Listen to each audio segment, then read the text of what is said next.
Words are important in communication. In dementia, we have reduced ability to understand and communicate. There can be difficulty with word finding. I once said I'd like to buy methylated spirits to go with my lamb joint instead of mint sauce. And the horseshoes in the garden are magnificent, meaning foxgloves, and it's good to laugh about it. We might produce a word salad and not be aware we're not making sense. Words become separated from their meanings.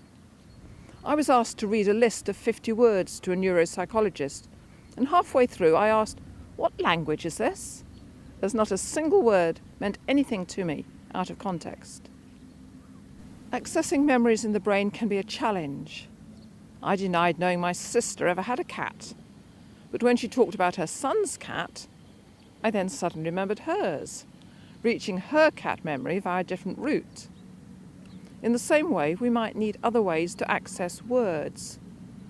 If the road is blocked, we don't keep going, we do a detour. So don't just try harder to find the correct word. Restart the sentence. Approach it from a different angle. Make up a word and carry on. If someone insists on the correct word for something, say, "Show me what you do with it. Show me how big it is." If I don't know what someone is talking about, I might not understand anything at all.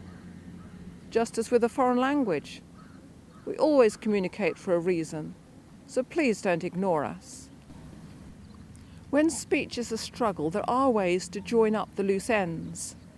The ability to sing is never lost. There are YouTube clips of people coming alive, speaking, after listening to their favourite music, for example, Henry. Music seems to join up loose connections. At the memory groups I run, we always start with singing. When Matilda joined in the singing, she could often read aloud, which amazed us, as she was usually mute. Recent research indicates it's the joining in with the singing that's important, not just listening. Humour and laughter also facilitates speech. Dora attends my group and has very limited speech. I can't remember how, but we both ended up laughing. And she started telling me stories about her childhood that I'd never heard before, with amazing clarity. It is sometimes possible to help incoherent speech by reflecting back its emotional content, together with any intelligible words. We went to see the spring flowers and Lillian was talking excitedly in word salads. So I started talking excitedly about crocuses. And every time I recognised a word she was using, I used it too. And she began making more and more sense. And after about 10 minutes, she spoke a whole sentence that everyone could understand. I call this convergent speech. Parallel speech is a bit different. If we're having difficulty, we can freeze if someone stares at us.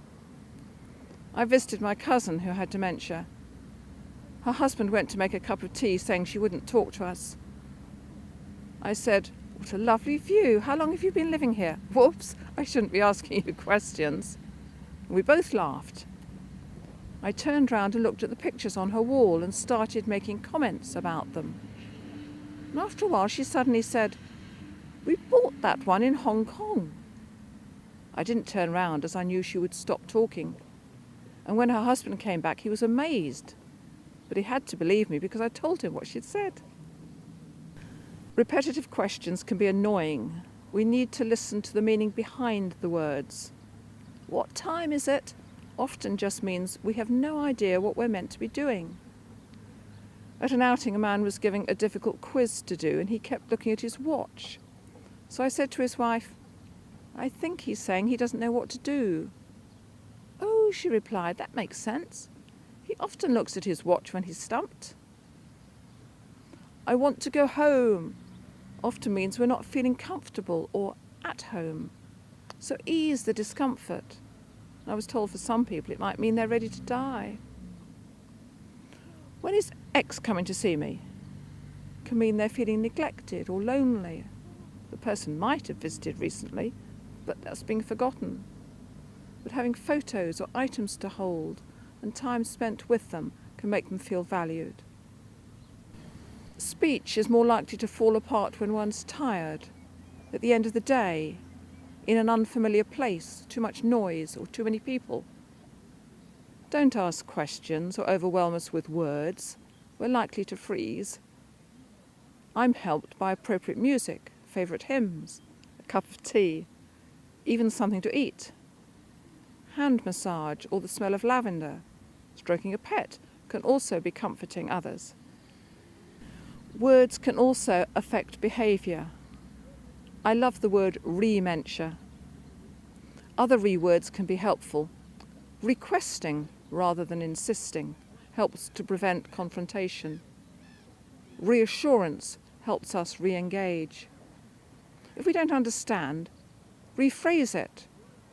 Repeat it differently. Rather than asking if we remember something, because we don't, say, I remember when, and we might be able to join in.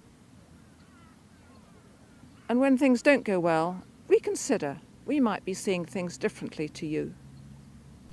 In the same way, words used about dementia can affect attitudes. We don't talk about someone who happens to have diabetes as being ill or a sufferer, although at times they might become ill or indeed suffer.